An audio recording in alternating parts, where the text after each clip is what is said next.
There's not one guy, one person in the history of this program that's bigger than the program. What's better than this? Guys being dudes. All right, thanks for hopping in to this EPC of the Program Guys podcast. We are joined now by Erin Miller. Erin Miller Thiessen, what do you prefer? I go by Miller on TV just because that's how people know me. Being okay. Yeah. I go. My dog's going crazy.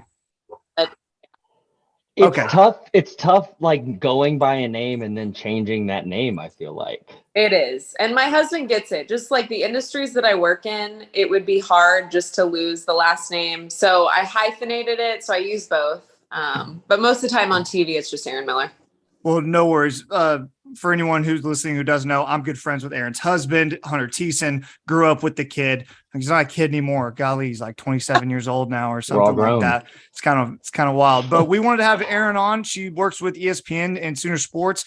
Obviously, her resume speaks for itself. 2-time national champion, 4-time Big 12 champion, and the 2016 Big 12 Player of the Year. Erin, thanks for having us.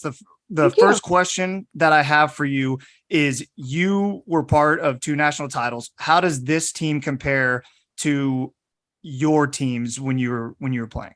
Yeah. I have gotten this question a ton, and rightfully so. Like, I think back to 2013, a lot of similar talk in the media and sports analysts. Like, you think about 2013's championship, that was a jam-packed talent squad.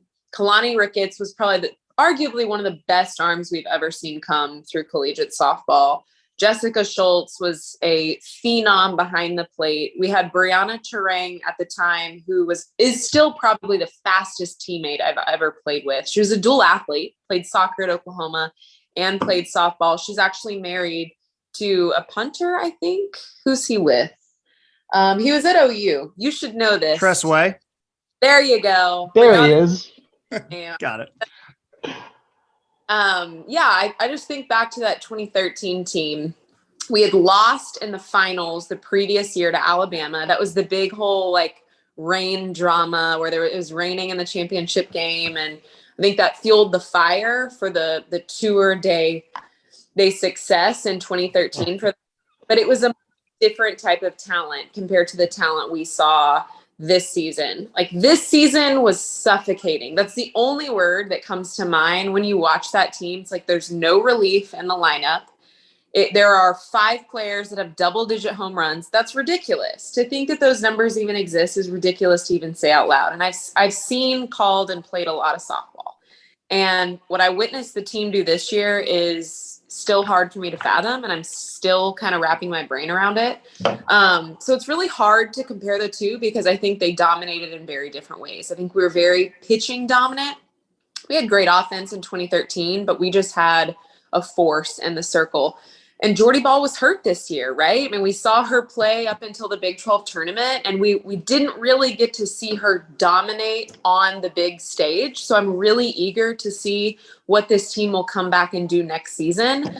But comparing the two teams, just very talented in very different ways. And man, if I could watch 2013 and 2022 go after it, I'd pay good money. I'd pay really good money.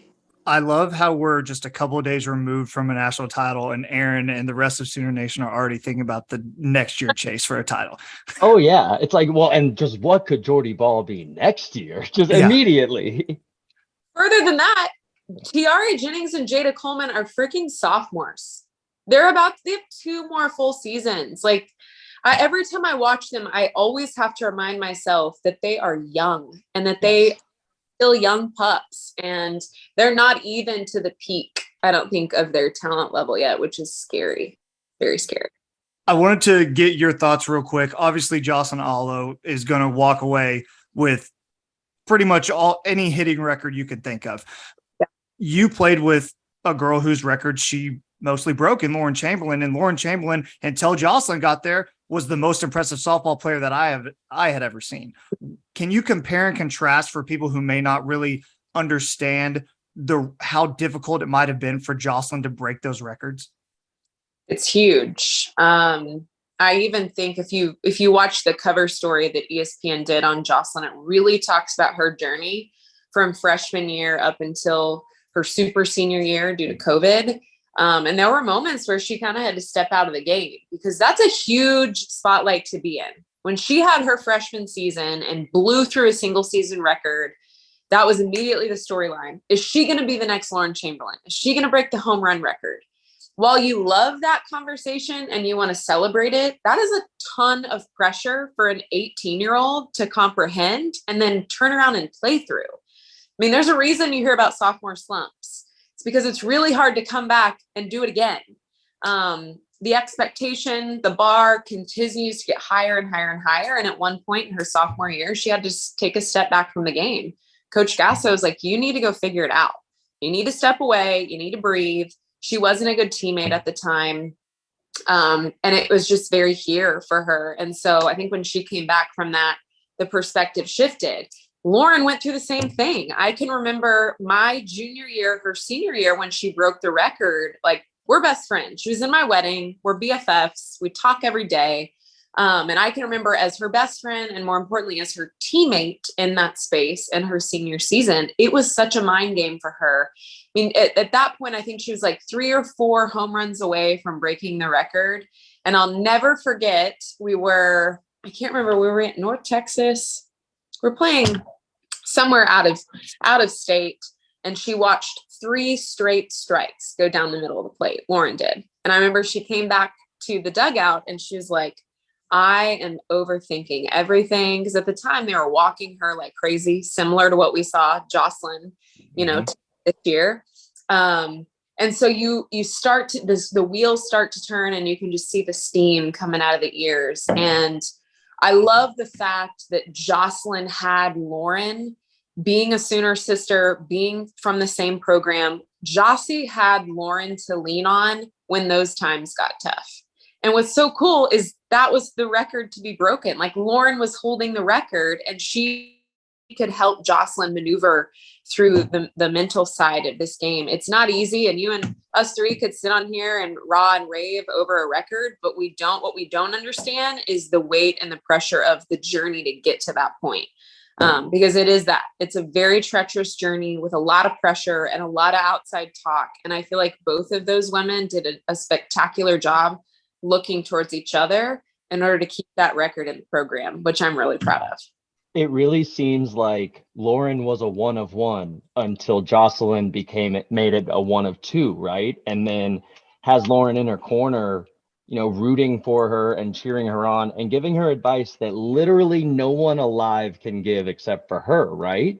And I think it speaks kind of to the culture that Coach Gasso has built, wouldn't you say? I mean, 5 championships and 9 years of play, right, is insane. I don't know how you call something a dynasty before it's over, but it's pretty close, I think. Could you speak to kind of the special sauce that she has and what she's bringing to the table that obviously no one else is, right? Yeah. I could write a book on Coach. I'll edit it. There we go. Every time I get a chance to talk about Coach Gasso, I wish I had a full hour to really just paint the full picture, because she has an unbelievable gift. And most of what the public sees is a very stoic, somewhat cold, just very businesslike, and goes about her job and, is very professional, very buttoned up. She's tight to the chest with a lot of, the details of the team and her life, as she should be. When you're on the job. Yeah. When you're in that spotlight, everybody wants a piece of you. And she is a master at building a bubble and a family and an environment that is bulletproof, no matter what the headlines are, no matter what the media is asking.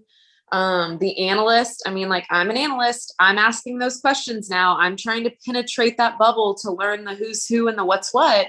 And she's a steel trap. She protects that team and that environment. I've always really respected that about her. But beyond what the world sees, which again is a very stoic, serious, she's fun. She's giggly. She's tender. She's extremely caring. And I consider myself extremely lucky to have her in my corner. There is nothing in my life, and I guarantee you any of my Sooner sisters would say the same thing. There's nothing in my life that I couldn't pick up the phone and just have an off the record conversation with her about. Like, I can think of some very tough chapters in my life, and if she wasn't the first, she was the second phone call I made. And that's how, and I think that beyond just her success on the field, she is committed to the success of the lives beyond the sport of each athlete she coaches. There's this saying, and you will hear her say it time and time again in interviews. We are a blue collar program that works our ass off for everything we have. But more than anything, every girl that walks into the program is just that. They're a little girl. They're 17 years old. They don't know up from down. They're trying to get their feet planted. But the second they exit that program, they are fearless. They are entering womanhood, and nothing should scare them. And that, I think, is the epitome of who she is as a coach, is that she's going to be really tough on you and she's going to grind you, but she's going to pull out the absolute best, and you're going to be equipped for literally anything after life. And I think of all the alumni that I am still in touch with, most of us still deeply involved in the industry, deeply involved in sports, some of us coaching. I think about the Women's College World Series. You zoom out and look at the fingerprints that Coach Gasso has had on some of those coaches. Michelle Gascoigne is and the pitching coach at Northwestern, who played in the Women's College World Series. Tim Walton, the head coach of the Florida Gators, played baseball at Oklahoma, won in '94. He was our fields crew guy. Him, Owen, and Florida both came through the Sooner landscape. So her coaching tree is huge. Her impact is huge. And I have no doubt about it. ESPN needs to do an E60 on her, because there's such a beautiful story to be told about her. I love that. I love how you mentioned about your Sooner sisters, and it's really something to see when I follow you on social media and other alumni on social media and see you guys so excited. It's like an annual trip to go to Oklahoma City for all the alumni, and you guys, it's kind of a get together, like a reunion every single year, because you guys are there every year. But it's so awesome because like you're an analyst, you kind of have to be in the middle. You can't be a fan all the time, but to see you guys, quote unquote, get to let your hair down and be fans, that's an amazing thing to see. How did that kind of get started? And was that going on when you guys were playing? Not to the degree that we have now. And if I'm being completely honest, I think that we kind of got challenged. I think this would have been probably right after I graduated, maybe 2017. There's a thing called the Bruin Bubble, which is UCLA's alumni group, and they are rowdy and they are loud, and I'm giving props where props are due. They're a great alumni. And I think, after I graduated, I looked at what they had going on there across the field. I'm like, shit, we need to be better. We need to be better. We need to coordinate. We need to get loud. We've got so many alumni in the state of Oklahoma and in the metro within driving distance of this stadium. Let's coordinate. Let's put our heads together. And I think that we really elevated our presence as an alumni group. We've got the t-shirts rolling, the coordinated cheers.